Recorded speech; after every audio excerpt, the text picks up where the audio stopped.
Welcome to Ray-ality TV. I'm Raymond Bakari. Today I'm joined by Michael Fink, who is running for Providence City Council in Ward 3. He's running as an independent on the November ballot, and the ward itself contains the neighborhoods of Mount Hope, Hope Village Summit, Collier Park, and Blackstone. Mr. Fink, how are you today? I'm doing okay, thank you. Thanks for I've been coming up. walking around the perimeters of so many people, and talking to people. And my wife is putting up signs with my granddaughters designed, telling about my past and my story, such as it is. And I'll answer any questions you ask me as best I can. Sounds great, and I'm glad to have you on the show. Thank you so much for giving me your time. For those watching, there's a bit of a technical issue where I can't see Mr. Fink's video, but I can hear him perfectly fine, and that should translate within the video when this is uploaded onto YouTube. So we'll make do with what we have, and it's just going to be the audio with his name for now. It's just a technical error on my end. I'm not sure why it's not showing his video, but Mr. Fink, my first question is, why do you want to be Ward 3's next city councilor? Why? Is that what your question is? Yep. Yeah. Why? Well, because I was invited.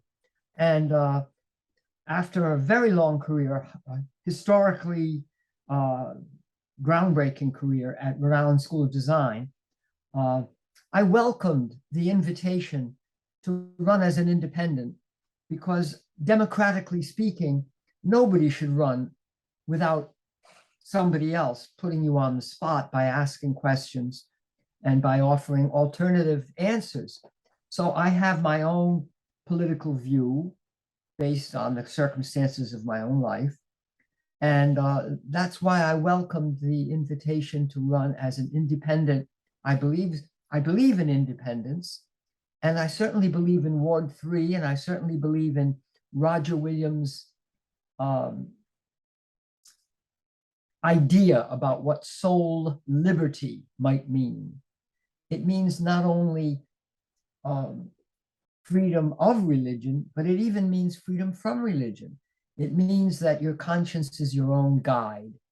And there's an existential quality about Roger Williams' legacy that unifies so many chapters of my life, my boyhood, my upbringing, my story. And the last third-party candidate to win a council race, I believe, was David Siegel, who was at the time with the Green Party. And before that, the last independent to win a Providence City Council seat was Josh Fenton back in the 1990s. Do you see this as an uphill battle since you're running as an independent in what's overwhelmingly a Democratic city? Yes, I do see it as a challenge and as an uphill battle, as you put it. But the RISD campus, the Rhode Island School of Design campus, is a very steep hill. And I'm used to walking uphill. And even staircase in my house, I keep my clothes in the basement and I carry them up from the basement. So uphill battles are native to me in more ways than one. My grandfather walked out of Romania to and became a stevedore to get into London, where my father was born. Where my father was born. So my grandfather was what they call a footgoer. There's in another language, a fußgänger, a footgoer. And he could have gone anywhere in the United States, but he found himself in Rhode Island. So that's why I think of Ward 3 as almost my fate, almost my destiny. Another question. Maybe a last, more specifically focused political question. Focusing on some of the issues and policies that are being talked about in this election cycle, the environment is a big topic, and yes, it's certainly one your opponent is passionate about. I've heard ideas such as city-level Green New Deal from several candidates running for council this year. The city also currently has a climate justice plan in place. What environmental policies would you support as a council person? Well, I'm very interested in trees, and I've talked about that. And my granddaughter, who designed my posters, has a tree behind me. I could go on autobiographically, but I won't bore you with all the details of my attachment to trees. I could, but I won't for the moment anyway. But environmentally, I also believe that it's important to respect elderly people.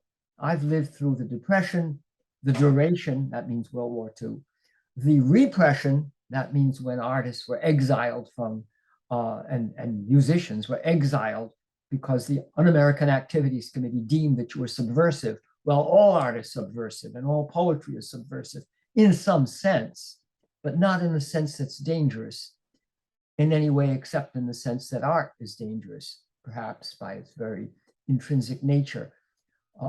They're the unknown legislators of the world, the poets, according to an educated perspective, people who are raised on poetry.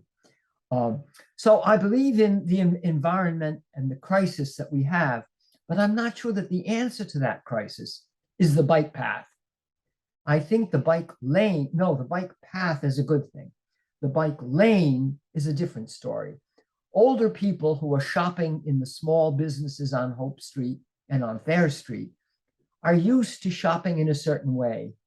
And they stop me on the street and they say, this is a war against our generation. This is a war against elderly people. So, you know, you have to listen to everybody. If you're a political figure with spiritual values, you have to listen to everybody, not in order to contradict them. That's not the major inspiration for listening. It's to see that everybody is right and everybody is wrong. So you have to compromise, you have to juggle, you have to be a circus clown in order to really be facing the truth of our present, our past, and our future. We're judging the past by harsh standards, too harsh. We're planning for the future in ways that are equally harsh. I believe in courtesy. My wife gets mad at me because I talk to babies in the carriage and I talk to strangers. And I guess I violate their privacy, but people don't seem to mind that because I'm trying to learn. And when I hear my rivals politically, I listen to them because I learn from them. They're not wrong, but they may be wrong in a detail that's important to me. So I believe in trees, but not necessarily in planting trees, but in letting them grow. Even the images that I've taken have to do with the fact that trees teach us a certain sermon about letting things happen the way they're going to happen. Patience.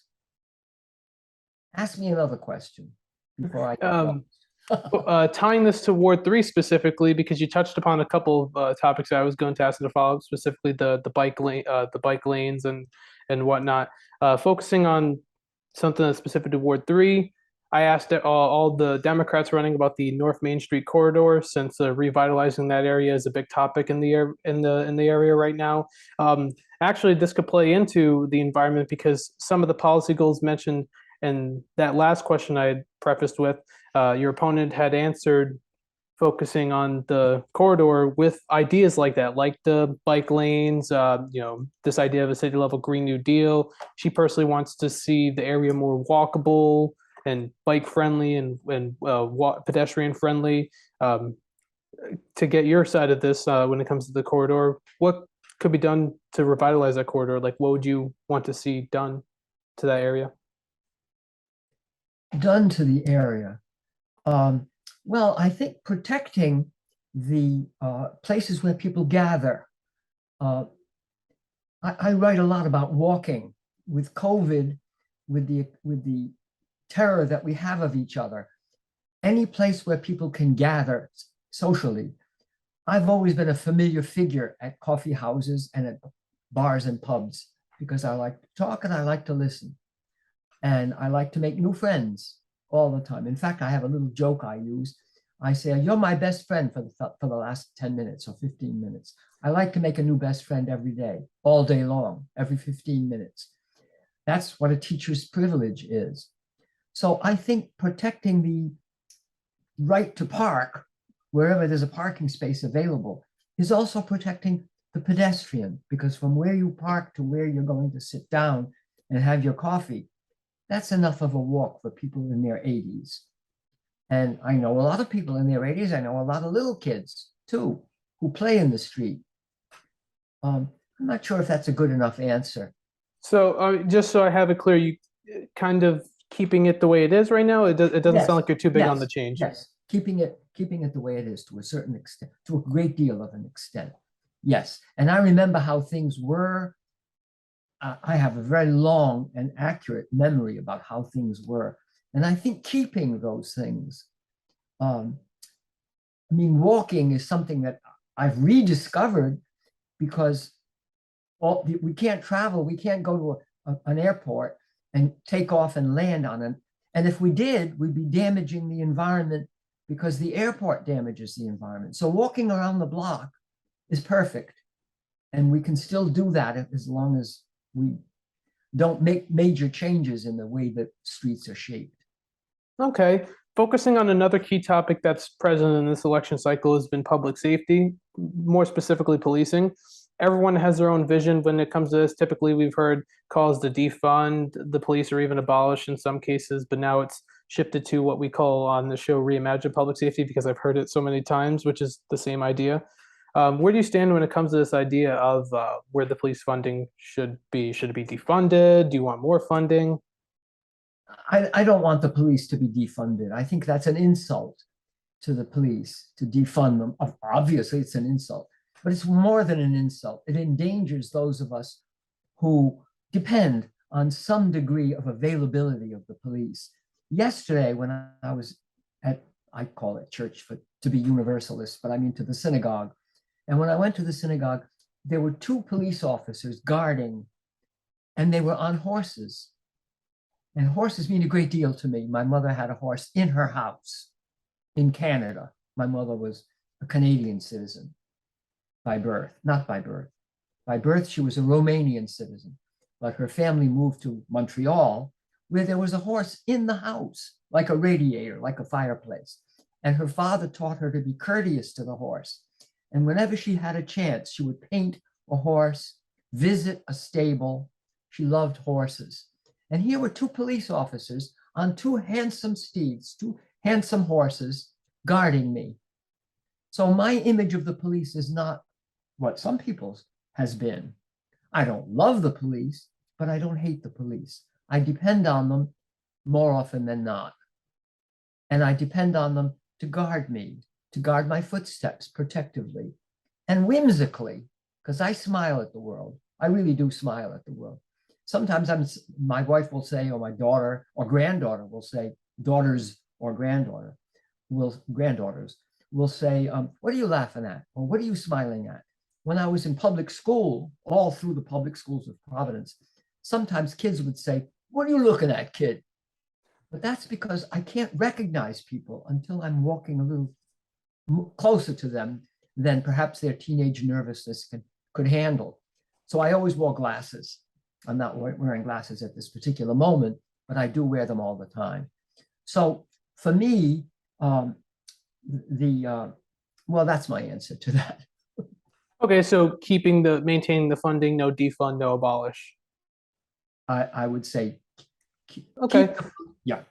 Another hot topic when we talk about policing that comes up is the presence of SROs in our schools. That's an acronym for school resource officers. When you have the police officer inside the school, if something rowdy happens, they're there to break up the situation. Do you support or oppose SROs in the city schools? I would say I support it. Yeah, I would say I support that. I was a public school teacher, and then I was a substitute teacher. I taught public school in New York, and I taught public school in Providence as a substitute teacher. But I consider that schools should be safe, but safety is not the only factor. Immigrant families come and go to the public schools. Should they have to abandon the language of their birth? No. Should they have to abandon the family that's sending them to school? Certainly not. So American life is a contradiction. You don't want to teach the native indigenous people that they have to abandon the language of their tribe, of their nation. No. So everything is a compromise. I believe in compromise. I learned that. I learned that from my parents. I learned that from my personal history. Um, Friendship is the highest virtue. And if you can achieve friendship, that's a good quality. While still on the topic of public safety, there are 25 license plate reading cameras that were put up throughout the city. That got quite the controversy due to a combination of privacy concerns as well as the council not having as much input as some of the members saying they should. How do you feel about these cameras being put up? Should the council have had more input? Oh, I get those sometimes. You drive a tiny bit faster than the sign says, and somebody invisibly is photographing you. I think this encourages conspiracy theories. Sometimes I create my own conspiracy theory because the cameras know too much about us. The computer knows too much about us. You know, privacy, or as I like to pronounce it pretentiously, privacy, is a virtue. And we're throwing that virtue away. And in fact, our achievements on the computer have helped us to know much too much about each other. You know, I mean, should there be a camera in the toilet? Good heavens, no. It sounds like you're against them for the most part. Oh, yeah, I'm against them. Yeah. I do want to talk about the pension system a bit. It's a ticking time bomb and handcuffs the city financially, since a big chunk of our budget is plugging in that hole of our woefully unfunded pension system. This is a bit of a loaded question, so I'll give you plenty of time to elaborate on it. What solutions would you either propose or support as a council person to tackle this issue? Repeat the question, please. No worries. What solutions would you either propose or support as a council person to tackle the issue of the pension system? The pension system, yeah.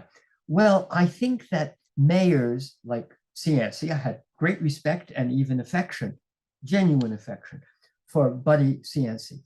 But by making political use for his own personal success, by overfunding pension funds, he left it to the next political figure to try to curb some of that, because we have to share money, and money is not an infinite fountain.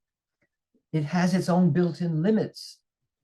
So if you over seek popularity through giving too much money away, then the next generation is going to have to hoard and save and curb.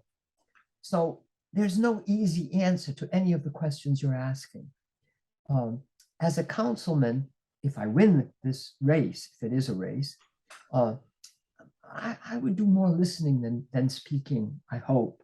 I hope that I would be capable of that, because I respect my rivals. I've heard them at the debates that we've had, and I know that they have knowledge and they have experience. So I don't want to say they're wrong and I'm right. I want to learn from them how to be right, but I know that being right is a compromise.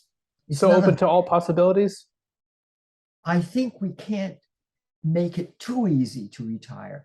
People are retiring, and then there are we need help signs in everybody's store window. We expect too much for nothing. We're spoiled. We've become spoiled by our economy, and by American citizens, we're spoiled. We expect to have infinite comfort. Nobody wants to cut back. Nobody's willing to cut back, but we're going to have to learn how to cut back. Benjamin Franklin, one of our founding geniuses and philosophers, thought that frugality was the basic American virtue. And I wouldn't go that far, because that's not realistic any longer. But I think a tree is a better air conditioning unit than what you plug in. But in terms of the pension system, when it comes to solutions to tackle that issue of it being unfunded, you're open to all possibilities, it sounds like? Well, I'm open to all possibilities, yes. Okay. I'm being a little vague, and I don't mean to annoy you by being No worries.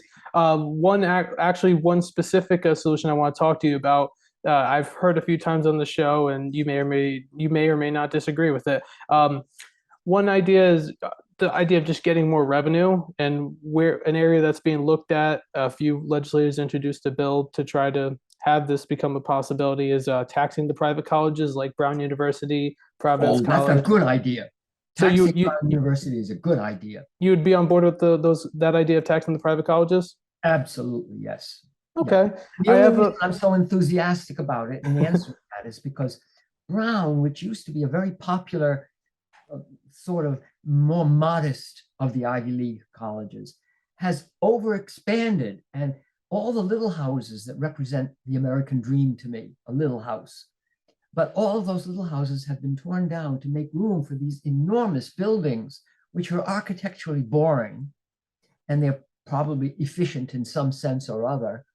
But, you know, we can't have everything. You can't have everything. Be satisfied with the little you may get. That's a Judy Garland song from my generation. I do have just a couple more quick, shorter form questions, and then I'll wrap it up with the non-political topic. Do you plan to vote for or against the hybrid school board ballot question in November? For it, because I think the hybrid idea is a good idea. I think, you can articulate or spell out what that idea is, but it's opening up to the voters so that the voters can have a voice of their own and not simply be doing what the mayor recommends. Yeah. One of your first votes as a council person would be to determine who's the next city council president, because the current one, John Igliozzi, is term limited and won't be a council person any longer in January. Councilwoman Miller from Ward 13 had a caucus vote where she got 10 people to sign on to say, I will support you as council president when we do the official vote.